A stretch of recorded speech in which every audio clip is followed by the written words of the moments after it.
वो महीना जिसने आज़ादी इंसानियत का निसाब मुरत्तब फरमाया है। मैंने बहुत पहले एक शेर कहा था, जहाँ में फैज़ है माह रबीउल अव्वल का, हयात पाई है सदियों ने इस महीने से। बज़ाहिर एक महीना है, मगर एक महीने से सदियों ने ज़िंदगी पाई है और क़यामत तक पाती रहेगी। ये माह रबीउल अव्वल का फैज़ है कि हुर्रियत फ़िक्र नज़र का जज्बा पैदा हुआ, इंसान ग़ुलामी से आज़ाद हुआ। हज़ार किस्म की ग़ुलामियाँ उस ज़माने में थीं। शैतानत की ग़ुलामी में जकड़ा था इंसान,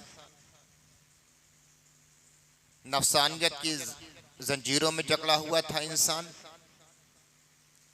बदअक़ीदगी के क़दग़न में फंसा हुआ था इंसान, कुफ्र शिर्क के गिरदाबों में महसूर था इंसान। मक्का मुसम्मा से एक सदा इनकलाब पैदा होती है और फ़िज़ाए आलम में गूंज जाती है, ला इलाहा इल्लल्लाह मुहम्मद रसूलुल्लाह। ये कैसा नारा था, ये कैसा स्लोगन था, ये कैसा मैसेज था, ये कैसा पैगाम था, जिसने सारी ग़ुलामी के दजीदों को तोड़कर पाश पाश कर दिया। शैतानत की जंजीर कटी, कुफ्र इल्हाद की जंजीर कटी, बदअक़ीदगी की जंजीर कटी, बदअख़लाक़ी की जंजीर कटी, जहालत की जंजीर कटी, कौमी असबियत की जंजीर कटी, जाहिलियत की जंजीर कटी। सारी जंजीरें टूट गई, हथकड़ियाँ पाश पाश हो गए और इंसान अमन सुकून की फ़िज़ाओं में सांस लेने लगा।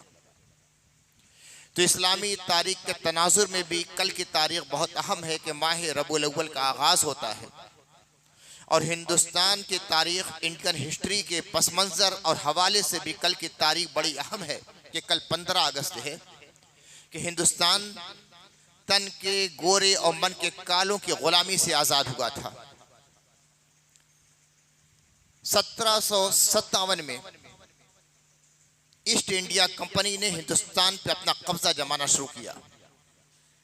इब्तिदान वो बिजनेसमैन की हैसियत से आए, ताजिर की हैसियत से आए, सौदागर की हैसियत से आए, व्यापारी की हैसियत से आए, और फिर धीमे धीमे हिंदुस्तान को अपने दामे तस्वीर में लेना शुरू कर दिया। यहाँ से ये भी मालूम होता है कि किसी मुल्क को आज़ाद कराने में या किसी मुल्क को गुलाम बनाने में इक़्तिसारी ताकत का सबसे अहम रोल अदा होता है।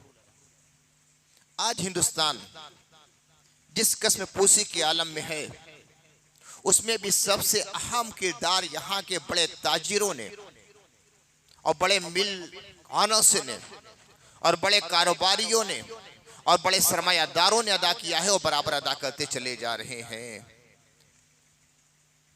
ये ईस्ट इंडिया कंपनी ताजिर बनकर आई, धीमे धीमे धीमे धीमे अपनी दसीसाकारियों के जरिया हिंदुस्तान को अपने दामे तस्वीर में लेना शुरू कर दिया। बहुत से ऐसे थे जो बेहिस थे, शराब के नशे में रहने वाले राजा,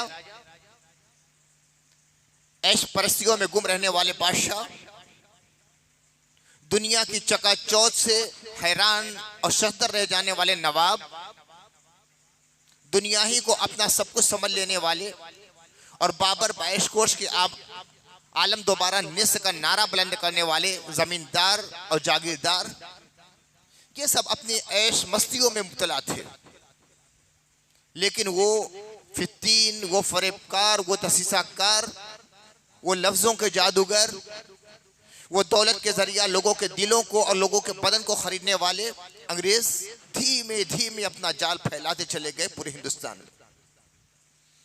बहुत से राजा और बहुत से बादशाह, राजा और बादशाह का लफ्ज़ मैं खास तौर से इस्तेमाल कर रहा हूँ, यानी इसमें हिंदुस्तान में रहने वाले मुसलमान बादशाह भी शामिल हैं और हिंदू राजा भी शामिल हैं,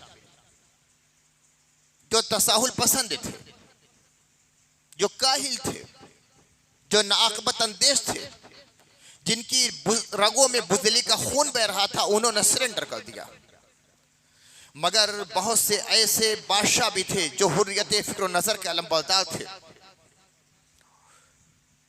उन्होंने अपनी जान गंवाना तो मंजूर कर लिया, मगर अंग्रेजों के सामने सर नहीं झुकाया। सिराजुद्दौला की तारीख आपकी निगाहों के सामने होगी। अगर सिराजुद्दौला की तारीख नहीं पढ़ी है तो टीपू सुल्तान को तो जरूर सुना होगा। इन्होंने ऐन मैदान जंग में अपना सर कलम करा दिया, मगर अंग्रेजों की इताअत कबूल नहीं की। उनका एक जुमला पूरी दुनिया में जहां भी आज़ादी की आवाज़ बुलंद की जाएगी, ये जुमला लोगों के दिलों में मोहब्बत और जोश और वलवला और शुजाअत और मर्दानगी का जौहर पैदा करता रहेगा। उस वक्त टीपू सुल्तान ने कहा था, शेर की एक दिन की जिंदगी गीदड़ की 100 साल की जिंदगी से बेहतर है। ये मामूली जुमला नहीं है, ये कोई मामूली जुमला नहीं है, ये कौमों की तारीख बदल देने वाला जुमला है। बुदिलों के अंदर शजाअत का जौहर भर देने वाला जुमला है। तसाहुल पसंदों और ऐश परस्तों को उनके बिस्तरे राहत से उतार कर मैदान जंग में लाने वाला जुमला है कि शेर की एक दिन की जिंदगी गीदड़ की 100 साल की जिंदगी से बेहतर है। ये जुमला था जिसने लश्करियों और फौजियों के अंदर जिंदगी की नई रमक दौड़ा दी। उन्होंने सर तो कटा दिया, उन्होंने खून तो बहा दिया, उन्होंने जाम शहादत तो नोश कर लिया, मगर अंग्रेजों की इताअत कबूल नहीं की। ईस्ट इंडिया कंपनी का यह सिलसिला 1757 से जो शुरू हुआ है तो 1858 तक चलता रहा। और 1858 में मलकाए ब्रिटानिया ने बाज़ाब्ता हिंदुस्तान को अपने कब्जे तसल्लुत में ले लिया। यहां से बरतानवी राज शुरू होता है। अगर जब पहले भी अंग्रेजों का राज था और अब भी अंग्रेजों का राज चल रहा था, मगर बाज़ाब्ता मलका ब्रिटानिया ने अपने कब्जे तसल्लुत में ले लिया और वायसराय की हैसियत से हिंदुस्तान पर हाकिम मुकर्रर कर दिया, जिनके जरिया हिंदुस्तान का नज़्म व नस्क चलता था। हर तरफ एक बेचैनी, हर तरफ एक शराब, हर तरफ एक कर्ब। एक आजाद फिजा में उड़ते हुए एक परिंदे को आप कब्जा कैद कर लीजिए किसी पिंजरे में, देखिए कैसा छटपटाता है। दरिया में तैरती हुई मछली को जाल में लेकर उसे छोटे से टब में उसे मासूर कर दीजिए, उसकी जिंदगी मौत से बदतर नजर आएगी। हिंदुस्तान के वो बाशिंदगान जिन्होंने आजादी की फिजाओं में सांसें ली थी, एक घुटन महसूस कर रहे थे, एक जबर महसूस कर रहे थे। और सिर्फ यही नहीं कि बाहर से आने वाले ने यहाँ तसल्लुत जमा लिया, कब्जा जमा लिया, हुकूमत कायम कर दी, बल्कि जुल्म और सितम की वो घर में बाजारी हुई कि अलमान वल हफीज, जहाँ हर तरफ अमन का दौरा था, जहाँ रात को भी कोई किसी का पूछने वाला नहीं था, वहां ये आलम हो गया कि दिन के उजाले में भी जिसको चाहा दिया जाता, माल डाला जाता था। महसूस ऐसा होता था कि पूरे हिंदुस्तानी गुलाम है और जितने गोरे बदन वाले हैं सबाका बने हुए हैं, जहां चाहा मार दिया, जहां चाहा पीट दिया, जहां चाहा लूट दिया, जहां चाहा जिसकी औरत की हुर्मत को पामाल कर डाला, जिसको चाहा बेइज्जत कर दिया, जिसकी दुकान में चाहा घुस कर सामान ले लिया, कोई पूछने वाला नहीं था।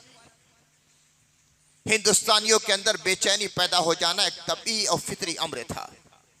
लेकिन सबसे ज्यादा जिसने कर्ब महसूस किया वो मुसलमान थे। सोचने वाले ये सोचते होंगे कि मुसलमान तो कम थे, आज भी कम है, पहले भी कम थे, इनके अंदर इसराफ ज्यादा क्यों पैदा हुआ? जिनके हाथ से हुकूमत जाती है वो ज्यादा कर्ब महसूस करते हैं। इब्तिदाई से उलमाए हिंद ने, औलियाए हिंद ने, सरबराहान हिंद ने इस कर्ब को महसूस किया, मगर अंदर अंदर जो चिंगारी जल रही थी वो सन 1757 से जलने वाली चिंगारी 1858 में जाकर शोले जवाला बन गई। पूरी हिंदुस्तानी तारीख में सबसे पहले हिंदुस्तान को दारुल हर्ब होने का फतवा देने वाले अपने वक्त के हिंदुस्तान के सबसे बड़े मुहद्दिस हज़रत शाह अब्दुल अजीज मुहद्दिस देहलवी थे। इन्होंने दिल्ली की जामा मस्जिद से इस बात का ऐलान किया है, अंग्रेज जालिम है, अंग्रेज जाबिर है, अंग्रेज सफाक हैं, इनके जमाने में हिंदुस्तानियों की न जान महफूज है, न माल महफूज है, न इज्जत महफूज है, न सरबत महफूज है, न इबादतगाहें महफूज है। लिहाजा हिंदुस्तान अब दारुल अमन नहीं रह गया है, दारुल हर्ब बन गया है। तीन सूरतें होती हैं दार की। कोई मुल्क दारुल इस्लाम होता है, कोई मुल्क दारुल अमन होता है, कोई मुल्क दारुल हर्ब हो जाता है। जो इस्लामी सल्तनत है, इस्लामी ममलकत है, जहाँ इस्लामी शरीयत का और कानून का निफाज है, उसे दारुल इस्लाम कहा जाता है।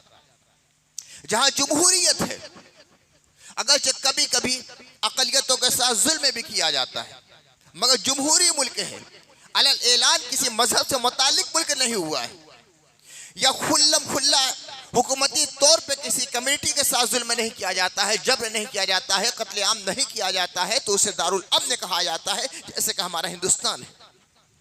और जहां अलल ऐलान वहां के बाशिंदों पर जुल्म किया जाता है, या किसी खास कम्युनिटी पर जुल्म और सितम किया जाता है, अलल ऐलान किया जाता है, हुकूमती सतह पर किया जाता है, उसे दारुल हर्ब कहा जाता है। जहाँ के रहने वालों की जान, माल, इज्जत, आबू, इबादतगाह, माबद, पूजा स्थल कुछ महफूज नहीं है, वह दारुल हर्ब हो जाती है। फिजाए हिंद में सबसे पहले दारुल हर्ब होने की जो सदा गूंजी है, वह हज़रत शाह अब्दुल अजीज मुहद्दिस देहलवी की है, जो अपने वक्त के हिंदुस्तान के सबसे बड़े मुहद्दिस भी थे, मुफस्सिर भी थे, आलिम भी थे, फ़क़ीह भी थे, और दुनिया में हिंदुस्तान में सबसे ज़्यादा जिनके मुतक़ी थे खानदान वलीउल्लाह के एक अजीम फर्द हज़रत शाह अब्दुल अजीज मुहद्दिस देहलवी ने यह फतवा दिया कि हिंदुस्तान दारुल हर्ब हो गया है, लिहाजा जिहाद के लिए तैयारी की जाए। और जिहाद का सबसे पहले नारा और फतवा देने वाले कौन है? हज़रत अल्लामा फल्लाह खैराबादी। उन्होंने भी जामा मस्जिद दिल्ली से फतवा जारी कर दिया कि अंग्रेजों के खिलाफ जिहाद का नाफज हो चुका है, जुल्म बर्दाश्त करना घर में रहकर नहीं। और जब अल्लामा फल्लाह खैराबादी ने जिहाद का फतवा दिया, हज़रत शाह अब्दुल अजीज मुहद्दिस देहलवी ने हिंदुस्तान के दारुल हर्ब होने का फतवा दिया, तो क्या मदरसा, क्या खानका, क्या दारुल इफ्ता, हर जगह से सदा इनकलाब बुलंद होने लगी। सूफियाए किराम अपनी खानकाहों से बाहर आ गए, उलमाए किराम ने दरसगाहों के साथ साथ मैदान जंग का महाज संभाल लिया। बड़े बड़े मुफ्तियों के कलम इफ्ता में जुम्बिश पैदा हुई और अंग्रेजों के खिलाफ फतवा दिया। उन्होंने ये नहीं देखा कि होने वाला क्या है, अपने अंजाम की परवाह नहीं, हिंदुस्तान का मुस्तकबिल उनकी निगाहों के सामने था। उसकी पादाश में क्या हुआ? हजारों उलमा को शहीद किया गया है। उलमा के किरदार ये नहीं है कुछ भी होता रहे, जबान खामोश रह जाए, खामोश रह जाए, खामोश रह जाए।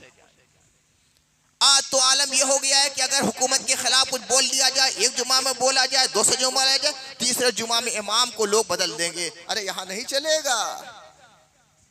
लेकिन आफरी है उन मुसलमानों को कि एक एक मस्जिद के मिंबर से आवाज बुलंद हो रही थी, मुसलमानों जिहाद के लिए निकल जाओ, हिंदुस्तान को आजाद कराओ, हिंदुस्तान गुलाम हो चुका है, ए बाशिगान हिंद खड़े हो जाओ, घरों से निकल जाओ, तुम्हारा खून प्यारा नहीं है, तुम्हारी जान प्यारी नहीं है, तुम्हारा घर प्यारा नहीं है, सबसे ज्यादा प्यारा हमारा हिंदुस्तान है, हमारा मुल्क है। अगर मुल्क आज़ाद हो गया तो हम आज़ाद हैं, अगर मुल्क गुलाम रहा तो हम सारी आज़ादी के बावजूद, सारी दौलत, सारी सरबत, सारी रियासत, सब के बावजूद भी हम गुलामी की जिंदगी घुट घुट कर जीने पर मजबूर हो जाएंगे। सूफियाए किराम अपने मुरीदों को लेकर आ गए, उलमाए किराम अपने शागिर्दों को लेकर आ गए, मशाइख एदाम अपने मुतक़द्दीन को लेकर आ गए, सब मैदान से बाहर आ गए। इनकलाब इनकलाब इनकलाब इनकलाब का नारा लग रहा है। जिहाद अल जिहाद अल जिहाद की फिजाओं से, सदाओं से हिंदुस्तान की फिजा गूंज उठी।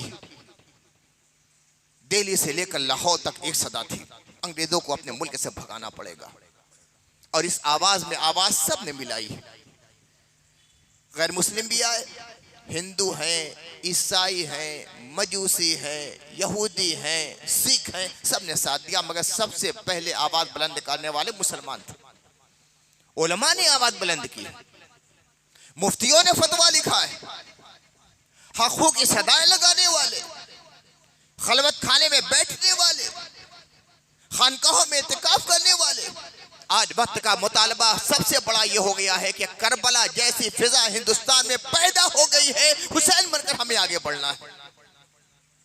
निकल पड़े मशाइख, निकल पड़े उलमा, उनके साथ साथ अवाम भी निकल पड़े, गैर मुस्लिम भी आ गए साथ साथ, उनके परचम के नीचे सब है। एक सदा बुलंद हो रही है। 90 साल तक यही सिलसिला चलता रहा, आवाज में आवाज मिलाई जाती रही, कांधे से कांधा मिलाकर मुस्लिम और गैर मुस्लिम सब आगे बढ़ते रहे। हमें हिंदुस्तान से अंग्रेजों को निकालना है, हिंदुस्तान में जमहूरी मुल्क की फिजा पैदा करना है, हिंदुस्तान को एक आजाद रियासत बनाना है, गुलामी की जंजीरों को हमें तोड़ तोड़ के फेंक देना है। ये आहनी हथकड़ियां जो हमारे हाथों में डाली गई हैं, इन्हें अपने शोले हरारत से पिघला देना है। आवाज कारगर हो गई। एक दिन में मुल्क आजाद नहीं हुआ है, तकरीबन 2 सदी गुजरी है, 2 सदी का अरसा गुजरा है, तब जाके हिंदुस्तान ने आज़ादी की फिजाओं में सांस ली। यहाँ तक कि 1947 की वो तारीख आती है, 15 अगस्त 1947, रात के 12 बजे ऐलान होता है कि हिंदुस्तान आज़ाद हो गया। सबकी मुत्तहिदा कोशिशें, हिंदू, मुस्लिम, सिख, ईसाई, मजूसी, यहूदी, ईसाई, सिख, सबकी मुत्तहिदा कोशिशें बराबर हुई। सब एक दूसरे से गले मिलने लगे, सब ने एक दूसरे को मुबारकबाद दी, सब एक दूसरे खुशी का माहौल पैदा कर रहे थे। मगर ये होता है ना, कोई गासिब, कोई जालिम, कोई जफा पेशा, कोई गुंडा मिजाज का आदमी किसी की जमीन पर अगर कब्जा कर लेता है और फिर फैसला होता है कि नहीं तुम्हें बाहर निकलना पड़ेगा, वहां से आज़ाद कराया जाता है, उस ज़मीन को खाली कराया जाता है, तो जाते जाते कहता है कि ठीक है मैं जा रहा हूं, मगर तुम्हें भी अमन सुकून का साथ नहीं लेने दूंगा, शांति और सुकून से नहीं रहने दूंगा। अंग्रेजों ने भी यही किया। ठीक है, तुम लोग मिल गए थे, हर मजहब के लोग मिल गए थे, हर तहजीब के लोग मिल गए थे, हर जबान के लोग मिल गए थे, हर मसलक के लोग मिल गए थे, सारे अकीदे के लोग हिंदुस्तान को आज़ाद कराने के लिए मुत्तहिद हो गए थे। हम जा रहे हैं मगर तुम्हें चैन के साथ रहने नहीं देंगे। हिंदुओं को मुस्लिम से लड़ाया, इनके खिलाफ उनके जहन में जहर भर दिया, उनके खिलाफ इनके जहन में जहर भर दिया, कुछ किताबें लिख गए। क्या है, मुसलमान बादशाहों ने मंदिरें तोड़ी थी, हिंदुओं ने मुसलमानों के साथ ये किया था, मुसलमानों ने हिंदुओं के साथ ये किया था। वो तो चले गए मगर अपनी शैतानी विरासत छोड़ गए। आज उन्हीं तारीख़ी किताबों को और हिस्ट्रिक बुक को लोगों के सामने पेश किया जाता है कि देखो मुसलमान बादशाहों ने ये किया, मुसलमान बादशाहों ने ये किया, मुसलमान बादशाहों ने ये किया। अरे लिखने वाला कौन है? कभी ये भी गौर किया कि 190 साल तक अपना पंजे तसल्लुत तुम्हारे सरों पे जमाने वाले जो थे वो जाने लगे थे, गलत तारीख लिखकर चले गए हैं, उसी को हवाले के तौर पर तुम पेश कर रहे हो, सनद के तौर पर पेश कर रहे हो। वो कब चाहेंगे कि हिंदुस्तान में रहने वाले अमन और सुकून और इत्तेहाद के साथ रहें? ऐसी आग लगा गए हैं कि आज तक वो आग भड़क रही है। हिंदुस्तान आज़ाद तो हो गया, हिंदुस्तान आज़ाद तो हो गया, मगर तक़सीम हिंद का वो सानिहा भी पेश आया कि तकरीबन दोनों तरफ के, एक तरफ की बात है, दोनों तरफ जुल्म किया गया है, दोनों तरफ खून बहाया गया है, दोनों तरफ बेहुरमतियाँ की गई हैं, दोनों तरफ मकाना जलाए गए हैं और तकरीबन 1.5 करोड़ लोग मार डाले गए तक़सीम हिंद के सानिहे की बुनियाद पर। ये अंग्रेज़ों की लगाई हुई आग थी जिसके शोलों की तपिश आज तक महसूस की जा रही है। आज भी जो बाहम जब कलिश का माहौल हिंदुस्तान में पाया जाता है, या न हिंदुओं का ये माहौल बनाया हुआ है, न मुसलमानों का ये माहौल बनाया हुआ है। अंग्रेज जो बीज डाल गए थे, बदकिस्मती से हिंदुस्तानियों ने उस बीज को पौधा होने दिया, और जब मुलायम मुलायम पौधा था तो उसकी जड़ों में पानी दे देकर उसे तनावर दरख्त बना दिया है जो जहर के फला दुनिया को पेश कर रहा है। जरूरत यह है कि इख्तिलाफ का जो बीज अंग्रेज बो गए थे उसको खत्म किया जाए, उसको उठाकर फेंका जाए। मेरी गुफ्तगू से आपको यह अंदाजा लग गया होगा कि हिंदुस्तान में, हिंदुस्तान की आज़ादी में सबसे अहम रोल उलमा ने अदा किया है। दिल्ली से लेकर लाहौर तक हजारों उलमा और मशाइख और औलिया और सूफिया पीराने इज़ाम शहीद किए गए। एक एक दरख्त पर कई की उलमा की लाशें लटका दी गई, कत्ल करके लटका दिया गया था, ताकि लोग देखें कि देखो यही तुम्हारा अंजाम होने वाला है। वो ये सोच रहे थे कि इनकी लाशों को जब लटकाया जाएगा कि तुम्हारे उलमा के साथ ये सलूक किया गया, तुम्हारे पीरों के साथ क्या सलूक किया गया, तुम्हारे मुफ्तियों के साथ क्या सलूक किया गया, तुम्हारे मशाइख के साथ सलूक किया गया, तो आवाम की आवाज खामोश हो जाएगी। उन्होंने तो ये समझा था, लेकिन उल्टा हुआ, जिसको कहा जाता है उल्टी हो गई सब तदबीरें, कुछ ना दवा ने काम किया।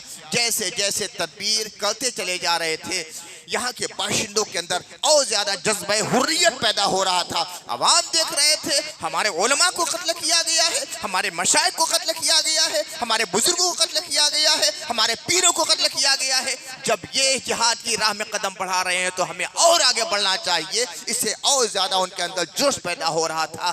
ता आके 1947 15 अगस्त की तारीख आती है, हिंदुस्तान के फसील पर हिंदुस्तान की आजादी का परचम लहराता हुआ नजर आता है। तो मुसलमानों ने बहुत अहम रोल अदा किया है। आज जो झंडा कौमी तिरंगा है, इसको बनाने वाले भी मुसलमान ही हैं। अगरचे अलग अलग नाम पेश किया जाता है। किसी ने कहा कि एक बंगाली है, उन्होंने ये खाका पेश किया था, किसी ने सरोजिनी नायडू का नाम पेश किया, मगर सच्ची बात यह है कि बद्रुद्दीन तैयब ने इसका खाका बनाया था।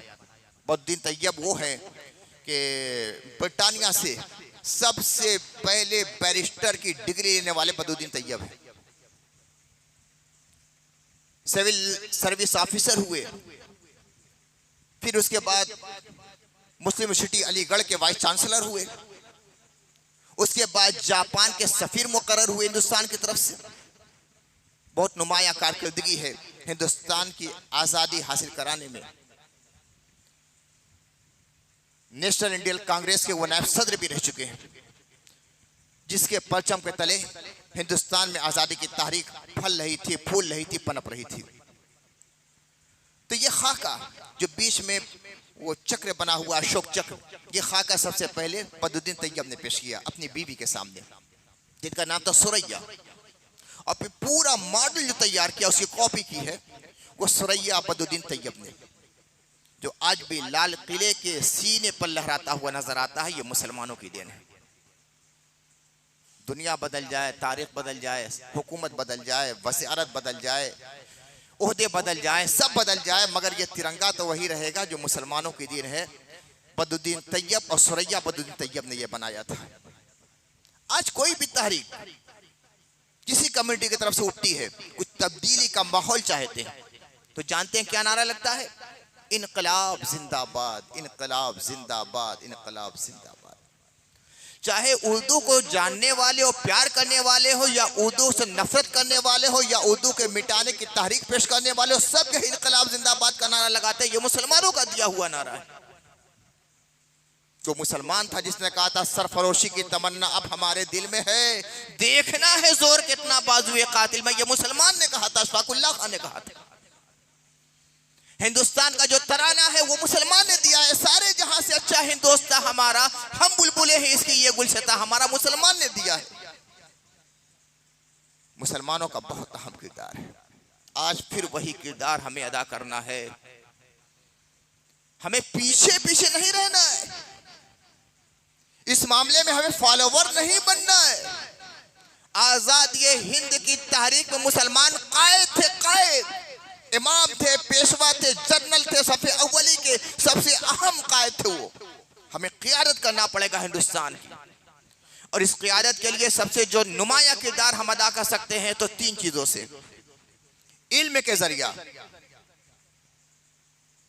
इक़्तिसादी क़ुव्वत के जरिया, अखलाक़ आलिया के जरिया। इल्म के बगैर हम कायद नहीं बन सकते। उस जमाने में जो क़ियादत करने वाले थे वो उलमा थे। इल्म में जब हम आगे बढ़ेंगे, किसी किस्म का इल्म भी हासिल करेंगे, तब हम हिंदुस्तान की क़ियादत कर सकते हैं और इस तहरीक में बढ़ चढ़ कर हिस्सा ले सकते हैं, अपना सही रोल प्ले कर सकते हैं हिंदुस्तान में। इल्म के बगैर कुछ नहीं कर सकते। मगर आज मुसलमानों ने हिंद का ये आलम है कि सबसे बैकवर्ड इल्म के लिहाज से हमें सबसे पिछली सब में आए तो मुसलमान नजर आते हैं। यहाँ तक कि दूसरे मजहब में जो सबसे बैकवर्ड माने जाते हैं, पसमानदा माने जाते हैं, वो भी इल्म के एतबार से हमसे कहीं आगे। शर्म आती है, निदामत से सर झुक जाता है कि जिस इस्लाम की सबसे पहली तालीम थी इक़रा, पढ़ पढ़ पढ़। जिब्रील आए थे गारे हिरा में तो कहते इक़रा या मोहम्मद, पढ़ो। फिर कहा था पढ़ो, फिर कहा था पढ़ो, इक़रा बिस्मि रब्बिकल्लज़ी खलक़। पहली तालीम के तौर पर सूरह इखलास का नुज़ूल नहीं हुआ था। पहली बार सूरह फातिहा भी नाज़िल नहीं हुई थी।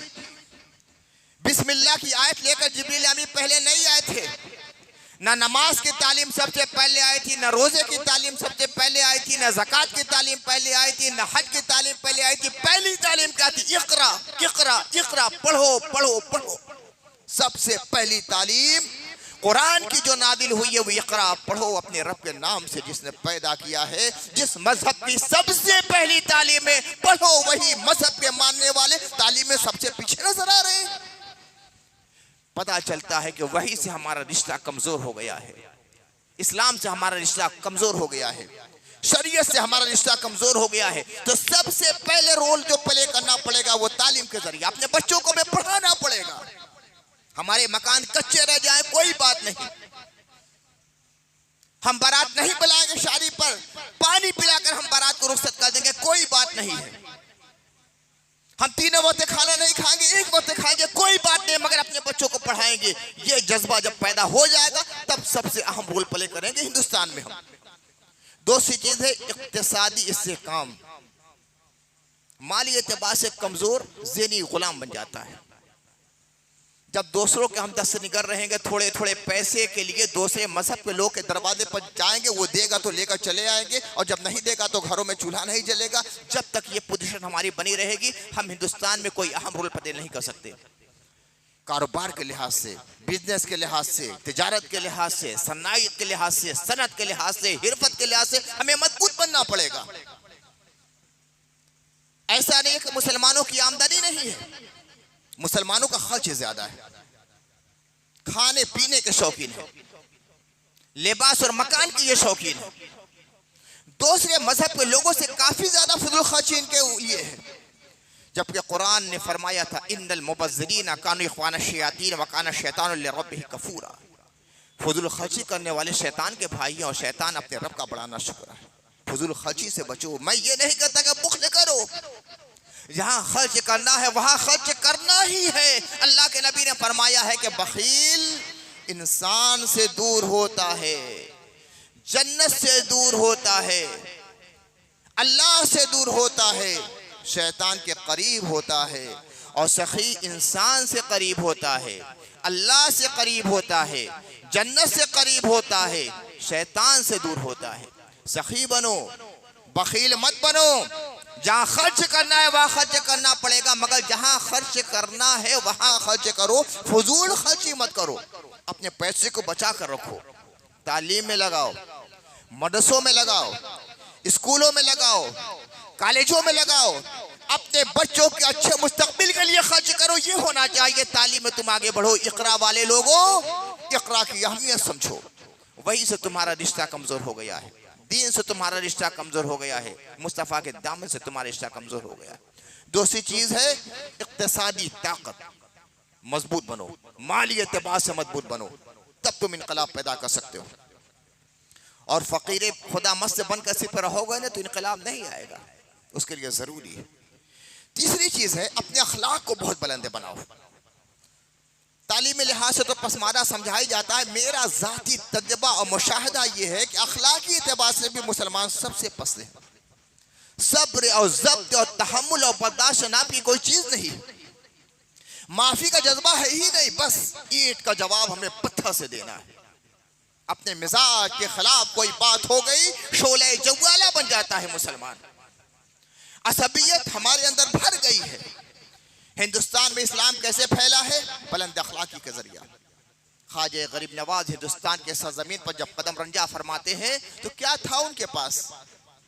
हथियार लेकर आए थे, तीर लेकर आए थे, तलवार लेकर आए थे, फौज लेकर आए थे, लश्करी लेकर आए थे, सिपाही लेकर आए थे? नहीं, कुछ नहीं। ईमान की ताकत, अखलाक का हथियार, दुआओं का सहारा, मीठे बोल, अच्छी गुफ्तगू और यहाँ के माहौल को समझकर लोगों से गुफ्तगू करना, यही चीज थी जो कामयाबी के नए नए दरवाजे खोलती चली गई। ख्वाजा गरीब नवाज उनके साथियों के अखलाकी आलिया को जब लोग देखते थे, यहाँ के रहने वाले, तो कहते थे ये किस मिट्टी से बना हुआ इंसान है। यहाँ का माहौल क्या था जानते हैं आप लोग? बरादरियों में बटे हुए थे लोग, ये ऊंची बरादरी का, ये नीची बरादरी का। ऊंची बरादरी वाले के सामने नीची बरादरी वाले बैठ नहीं सकते थे, खड़े होकर बात करना। वो चारपाई पर बैठे, ये खड़े होकर सर झुकाकर बात करते हैं। आंखों में आंखें डालकर उनके चेहरे पर निगाह रख के कोई बात नहीं कर सकता था, वरना सर कलम कर दिया जाता। अगर कह दिया कि बैठ जाओ तो जमीन पर बैठना है, चारपाई पर नहीं बैठ सकते।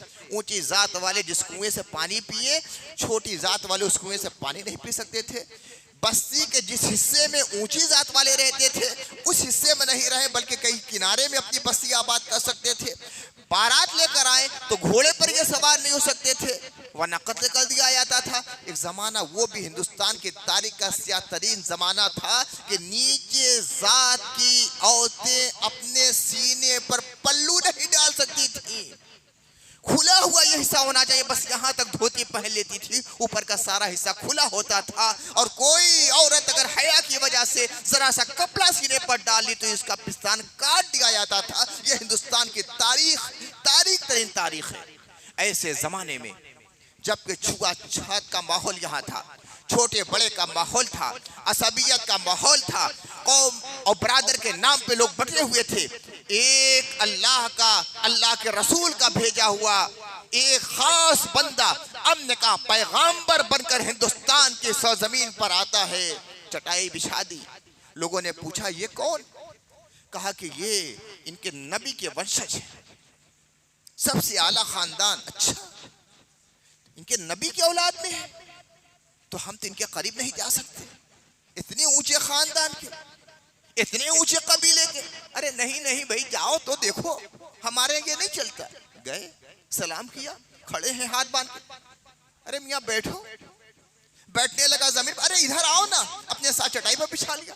अब वो अंदर तक कांप गया, या अल्लाह ये क्या मंजर है। रात दिन जिनके साथ हम गुलामी की जिंदगी गुजारते थे, उनका तो ये आलम है कि उनके सामने हम आंख में आंख डाल के बात नहीं कर सकते, उनके चेहरे पर निगाह नहीं डाल सकते, उनसे दूर बैठते हैं। और ये शख्स आया है सबसे ऊंचे वंशज का रहने वाला, अपने साथ अपनी चटाई पर बैठा रहा है। खाने का वक्त आ गया, खाना पेश किया गया, सोचा कि अब तो हमें उठा दिया जाएगा या खाना परोसा जाएगा तो किनारे डाल दिया जाएगा। वो उठने लगा तो कहा अरे बैठो, कहाँ जा रहे हो? अरे खाना आया है, खाना खा लो। सोचा कि कम से कम अलग प्लेट होगा, नहीं, ख्वाजा गरीब नवाज है, उनका प्लेट है। कहा कि इसी में से तुम खा लो। जहाँ एक सैयद खा रहा है उसी जगह एक नीची जात का आदमी खा रहा है। अब क्या बाकी रहा? इससे बड़ा अखलाक क्या हो सकता था? खाना खाने से फारिग हुआ, बज़ाहिर दुनिया देख रही है कि एक ज़ाहिरी ग़िज़ा उसके पेट के अंदर गई है, मगर एक बातिनी ग़िज़ा जो रूह की ग़िज़ा थी, ईमान की सूरत में, अखलाक की सूरत में, शरीयत की सूरत में, कलमे तौहीद की सूरत में उसके दिल में दाखिल होती है। खाने से फारिग हो कहता है ख्वाजा मुझे मुसलमान कर लीजिए। इस तरह इस्लाम फैला है। मुसलमानों के अंदर तहम्मुल नहीं, ये बर्दाश्त नहीं। भाई भाई को बर्दाश्त नहीं कर रहा है, बेटा बाप को बर्दाश्त नहीं कर रहा है, पड़ोसी पड़ोसी को बर्दाश्त नहीं कर रहा है। जबकि कुरान कहता है माफ करो माफ करो माफ करो, माफी का जज्बा खत्म हो गया है। सिर्फ हम ज़ेबे दास्तां के लिए बयान कर देते हैं कि मुस्तफ़ा ने खून बहाने वालों को भी दुआ दी, पत्थर बरसाने वालों को भी दुआ दी, ओल्डी फेंकने वालों को भी दुआ दी, गाली देने वालों को भी दुआ दी। हम क्या कर रहे हैं? आज तो ईंट का जवाब पत्थर से देने वाला जज्बा हमारे अंदर पैदा हो गया है। कैसे अपने अखलाक आलिया का नश्र दिलों पे हम सबसे करेंगे? हमें अपना अखलाक बदलना पड़ेगा। तीन चीजें बुनियादी हैं। एक, इल्म में आगे बढ़ना पड़ेगा, माली एतबार से हमें मजबूत पढ़ना पड़ेगा, अखलाकी एतबार से हमें मुस्तहकम होना पड़ेगा। और ये तीनों सूरतें क्या है? शरीयत की पाबंदी के जरिया।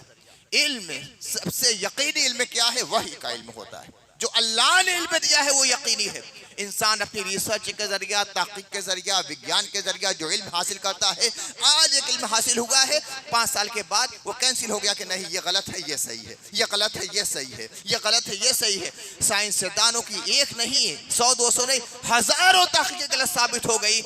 एक बात साबित होती है, साइंसदा कहता है, दुनिया मान लेती है। 5 साल के बाद, 10 साल के बाद 200 साइंसदा आगे बढ़ता है और कहता नहीं ये गलत है, ये है, दुनिया मान लेती है। मगर अल्लाह ने जो फरमा दिया है, ला तब्दील लिकलिमातिल्लाह, अल्लाह के फरमान में कोई तब्दीली नहीं होगी। 1400 साल पहले मोहम्मद रसूलुल्लाह के कल्बे मुनव्वर पर जो कुरानी आयात नाजिल हुई, उनमें जिन हक़ाइक़ को बयान किया गया, वो कल भी दुरुस्त थी, आज भी दुरुस्त है, क़यामत तक दुरुस्त रहेगी। हिमालय पहाड़ अपनी जगह से हिल सकता है, मगर कुरान की कोई तालीम कभी गलत साबित नहीं हो सकती। तो इल्म, यकीनी इल्म तो कुरान का इल्म है, यकीनी इल्म शरीयत का इल्म है, यकीनी इल्म है जो वही के जरिया और रसूलुल्लाह के जरिया हासिल हुआ है। इस इल्म के हुसूल के लिए पूरी तगो-दौ हमें करना पड़ेगा। इल्म हासिल करो, इक़्तिसादी लिहाज से, माली लिहाज से, कारोबारी लिहाज से अपने कदमों को मजबूत करो, फजूल खर्ची से बचो, अपने अखलाक को बुलंद करो। यही पैगाम है 15 अगस्त का, यही पैगाम है माह रबीउल अव्वल का। और हिंदुस्तान के इससे काम में हमें रोल प्ले करना पड़ेगा। मायूसी की चादर ओढ़कर जब हम बैठ गए हैं, हम क्या कर सकते हैं? हम सिर्फ मजलूमियत का नारा लगाते रहते हैं, जुल्म हो रहा है, जुल्म हो रहा है, जुल्म हो रहा है। मेरे अजीजों, मेरे अजीजों, मेरे अजीजों, अगर आग लगी है तो शोर करने से फायदा नहीं होगा कि आग लगी है, आग लगी है, आग लगी है। आग भड़कती चली जाएगी, तुम्हारा मकान भी जलेगा, मेरा मकान भी जलेगा, पूरी बस्ती जलकर राख हो जाएगी। जब आग लगती है तो चंद जियालों को आगे बढ़कर बाल्टी में पानी लेकर फेंकना पड़ता है, तब आग बुझती है। राखियां डालनी पड़ती है, तब आग बुझती है। हम सिर्फ शोर करते हैं आग लगी हुई है, जुल्म किया जा रहा है, जुल्म किया जा रहा है, जुल्म किया जा रहा है। ईमानी ताकत हम कब पैदा करेंगे? इल्म के लिहाज से हम कब आगे बढ़ेंगे? दौलत के लिहाज से हम कब आगे बढ़ेंगे? अपने अखलाक को कब आगे बढ़ाएंगे? जो लोग हमारे दुश्मन हैं उनको अपनी तरफ माइल कब करेंगे? हजरत उमर जैसा दुश्मन इस्लाम भी तो था, मगर रसूलुल्लाह सल्लल्लाहु अलैहि वसल्लम ने उनके लोहे जैसे दिल को मोम कैसे बनाया है? अपने अखलाक आलिया के जरिया। कैसे कैसे कट्टर काफिर थे। इकरमा इब्ने अबू जहल था, बड़ा सख्त दुश्मन रसूल था। बाप भी दुश्मन रसूल अबू जहल, बेटा भी दुश्मन रसूल अबू जहल, मगर नबी सल्लल्लाहु अलैहि वसल्लम के माफी का मुद्दा मिला है तो हल्का बगोश इस्लाम हो गए। इस्लाम फैला है अखलाक के जरिया, और हिंदुस्तान के मंजर नामे को हम बदल सकते हैं अगर, तो अपने अखलाक के जरिया बदल सकते हैं। मुसलमान आज झूठा हो चुका है, मुसलमान बददियानत हो चुका है, मुसलमान बेईमान हो चुका है, मुसलमान वादे पर पूरा नहीं उतरता है, मुसलमानों की बातों पर आज भरोसा नहीं रह गया है। अपने माहौल को बदलना पड़ेगा। हम चाहते हैं दुनिया बदल जाए, ये बदल जाए, वो बदल जाए, वो बदल जाए, वो बदल जाए। मैं कहता हूँ किसी को मत बदलो, सिर्फ अपने को बदल लो, सिर्फ अपने को बदल दो, दुनिया खुद ब खुद बदल जाएगी। हम दुनिया को बदलना चाहते हैं, हम वक्त का धारा मोड़ना चाहते हैं, नहीं अपनी जिंदगी का धारा मोड़ दो। मुसलमानों, अखलाक बुलंद करो, बेहतरीन अखलाक, बेहतरीन अखलाक, ताकि दुनिया वाले देखें तो तुम्हारे अखलाक से मुतासिर हो जाए। जब ये माहौल पैदा हो जाएगा तो इंशाअल्लाह हिंदुस्तान की फिजा तुम्हारे हक में खुशगवार हो जाएगी। जो दुश्मन है वो दोस्त बनेंगे, जो बेगाना है वो यगाना बनेंगे, जो जालिम है वो इंशाअल्लाह तुम्हारे दस्तगीरी करने के लिए तैयार हो जाएंगे, जो सफ़ाकी और खुरेजिया कर रहे हैं तुम्हारे हमदर्द बन जाएंगे। जैसे कि तारीख़ अय्याम ने हमेशा ये मंजर दिखलाया है, मक्के की तारीख़ हो, मदीने की तारीख़ हो, पूरे अरब की तारीख़ हो, सब ने यही दिखलाया है कि जुल्म करने वाले अपने जुल्म से बाद आ जाते हैं, जबकि मजलूम अपने अखलाकी आलिया का नमूना पेश करता है। लिहाजा हमें अपने किरदार को बदलना पड़ेगा, इल्म में आगे बढ़ना पड़ेगा, फुजूल खर्चियों से बचना पड़ेगा और सखावत का जज्बा पैदा करना पड़ेगा। जब ये जज्बात हमारे सीनों के अंदर अंगड़ाइयाँ लेने लगेंगे तो इंशाअल्लाह कि इनकलाब की लहर पैदा होगी। और इनकलाब जिंदाबाद का जो नारा हम बाहर लगाते हैं, अपने रूह की गहराइयों में इनकलाब जिंदाबाद का नारा लगाएं, हमारी सांसें इनकलाब जिंदाबाद कहने लगे, हमारी धड़कनें इनकलाब जिंदाबाद कहने लगे, हमारी जिंदगी में इनकलाब के चश्मे फूट पड़े। जब अंदर से चश्मा फूटता है तो बाहर खुद ब खुद इनकलाब की लहरें बहने लगती हैं। व आखिर दावाना अल्हम्दुलिल्लाहि रब्बिल आलमीन।